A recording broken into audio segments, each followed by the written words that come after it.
আসসালামু আলাইকুম সুপ্রিয় ষষ্ঠ শ্রেণীর শিক্ষার্থীবৃন্দ, আপনারা জানেন যে আপনাদের ১৯তম সপ্তাহের অ্যাসাইনমেন্ট প্রকাশিত হয়েছে। আমরা সবার আগে আপনাদেরকে সকল অ্যাসাইনমেন্টের সঠিক উত্তরপত্র দিয়ে থাকি। তারই ধারাবাহিকতায় আজকে আমরা আপনাদেরকে সবার আগে ১৯তম সপ্তাহের যে বিজ্ঞান অ্যাসাইনমেন্টটি রয়েছে সেই বিজ্ঞান অ্যাসাইনমেন্টের শতভাগ নির্ভুল উত্তরপত্র আপনাদেরকে প্রদান করব। আপনারা দেখতে পাচ্ছেন এটি হচ্ছে আপনাদের ষষ্ঠ শ্রেণীর ১৯তম সপ্তাহের বিষয় হচ্ছে বিজ্ঞান অ্যাসাইনমেন্ট। এটি হচ্ছে আপনাদের বিজ্ঞানের জন্য ৫ নং অ্যাসাইনমেন্ট এবং এর শিরোনামটি হবে মিশ্রণ।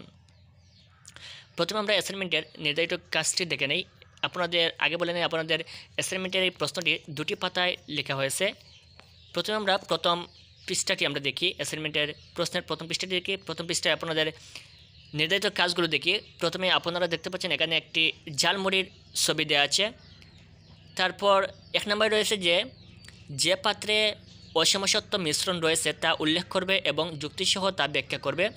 ২ নম্বর হচ্ছে পরিষ্কার লবণ মিশ্রিত পানি থেকে স্ফটিক তৈরির পরীক্ষণটি করবে এবং কাজের ধারাবাহিকতা পোস্টার পেপারে, ক্যালেন্ডারে, উল্টো পাতায়, আর্ট পেপারে লিপিবদ্ধ করতে হবে। তাহলে আপনাদের আর্ট পেপারে এটি লিপিবদ্ধ করতে হবে। তাহলে তারপর আমরা ২ নং পেজে চলে যাই। আপনাদের প্রশ্নের যে ২ নং পেজ রয়েছে, ২ নং পেজটি আমরা দেখে নেই। ২ নং পেজে আপনাদের আরেকটি চিত্র রয়েছে। এটি হচ্ছে দ্বিতীয় পাত্র, অপরিষ্কার লবণ মিশ্রিত পানি। কোন পাত্রে অসমসত্ব মিশ্রণ রয়েছে, কেন এটি অসমসত্ব মিশ্রণ? ২ নম্বর হচ্ছে দ্বিতীয় পাত্র থেকে লবণের স্ফটিক প্রস্তুত করার কার্যপদ্ধতির ধারাবাহিকতা পোস্টার পেপারে, ক্যালেন্ডারে, উল্টো পাতায়, আর্ট পেপারে লিপিবদ্ধ করো। তারপর এই হচ্ছে আপনাদের অ্যাসাইনমেন্টের প্রশ্নটি। আপনারা কীভাবে এটি আর্ট পেপারে লিপিবদ্ধ করবেন সে বিষয়ে আমরা ভিডিও বানিয়ে আপনাদেরকে দিয়ে দেব। আপনারা সেখান থেকে কীভাবে আর্ট করবেন সেটিও আপনারা দেখে নেবেন। তাহলে আমরা উত্তরপত্রে চলে যাই।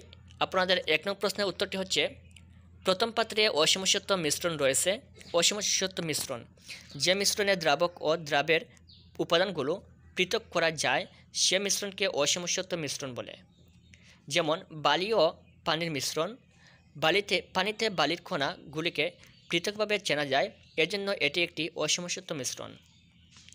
কলয়েড, সাসপেনশন, ইমালশন, জেল, সল ইত্যাদি অসমসত্ব মিশ্রণ। উপরিক্ত আলোচনার মাধ্যমে বোঝা যায় ঝালমুড়ি একটি অসমসত্ব মিশ্রণ। এ হচ্ছে আপনাদের ১ নং প্রশ্নের সমাধান। এখন আমরা ২ নং প্রশ্নের সমাধানটি দেখব। আপনাদের ২ নং প্রশ্নের সমাধান হচ্ছে, দ্বিতীয় পাত্র থেকে অপরিষ্কার লবণ হতে লবণের স্ফটিক প্রস্তুতকরণ কার্যপদ্ধতি নিম্নে লিপিবদ্ধ করা হলো।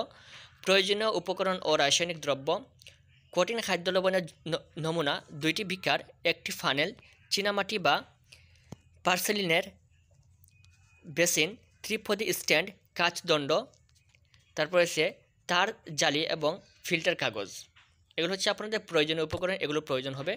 তারপর হচ্ছে কার্যপদ্ধতি হচ্ছে, ১ নম্বরে রয়েছে ২৫০ সেন্টিমিটার আয়তনের একটি বিকারে ১০০ সেন্টিমিটার পানি নিয়ে এতে প্রায় ৩৫ গ্রাম অবিশুদ্ধ NaCl যোগ করে একটি কাচদণ্ডের সাহায্যে উত্তমরূপে নেড়ে দ্রবণ প্রস্তুত করতে হবে।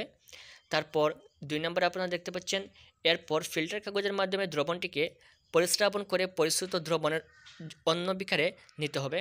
বিকারটিকে ত্রিপদী স্ট্যান্ডের উপরে স্থাপিত তার জালের উপর বসিয়ে বুনসেন দ্বীপের সাহায্যে উত্তপ্ত করে দ্রবণটিকে ঘনীভূত অথবা সম্পৃক্ত করতে হবে।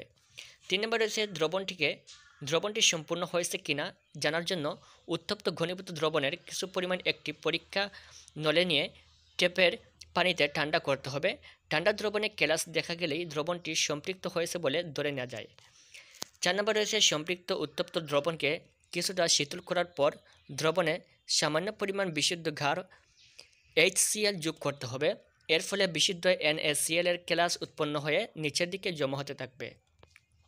তারপর ৫ নম্বর রয়েছে, উপরের স্বচ্ছ দ্রবণে আরও কিছু পরিমাণ বিশুদ্ধ ক্ষার HCl যোগ করলে কেলাসের প্রক্রিয়া শেষ হবে। তারপর ৬ নম্বর হচ্ছে, পরিস্রাবনের সাহায্যে দ্রবণ থেকে NaCl এর কেলাস পৃথক করতে হবে এবং কেলাসগুলো NaCl এর গাঢ় দ্রবণে ধৌত করতে হবে। তারপর আপনাদেরকে একটি চিত্র অঙ্কন করতে হবে। এটি হচ্ছে NaCl এর কেলাসের প্রস্তুতি। প্রথমে আপনারা এখানে একটি গ্লাস তৈরি করবেন এবং নিচে একটি টেবিল আপনারা তৈরি করবেন এবং টেবিলের নিচে একটি হচ্ছে মোমবাতি দেওয়া আছে।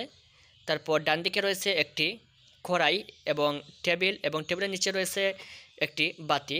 এভাবে আপনারা চিত্রটি অঙ্কন করবেন। যদি আপনারা চিত্রটি অঙ্কন করতে আপনাদের অসুবিধা হয় তাহলে আপনারা ভিডিও ডেসক্রিপশনে আপনার এই চিত্রটি কীভাবে আঁকবেন সেটি আমরা আমাদের ভিডিও ডেসক্রিপশন দিয়ে দিব, আপনারা সেখান থেকে চিত্রটি দেখে এঁকে নিতে পারবেন।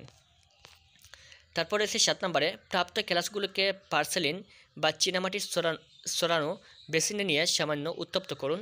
এর ফলে ক্লাসের গায়ে লেগে থাকা HCl বাষ্পাকারে চলে যাবে। এভাবে প্রাপ্ত প্রায় শুদ্ধ ক্লাসগুলোকে বায়ুতে রেখে শুষ্ক করা হয়। তারপর রয়েছে 8 নম্বরে রয়েছে, দ্রুত শুদ্ধ করার জন্য ক্লাসগুলোকে অনার্দ্র CaCl পূর্ণ একটি শুষ্কাগারে রাখা হয়। কিছুক্ষণ পর বিশুদ্ধ ও শুষ্ক NaCl ক্লাস পাওয়া যাবে।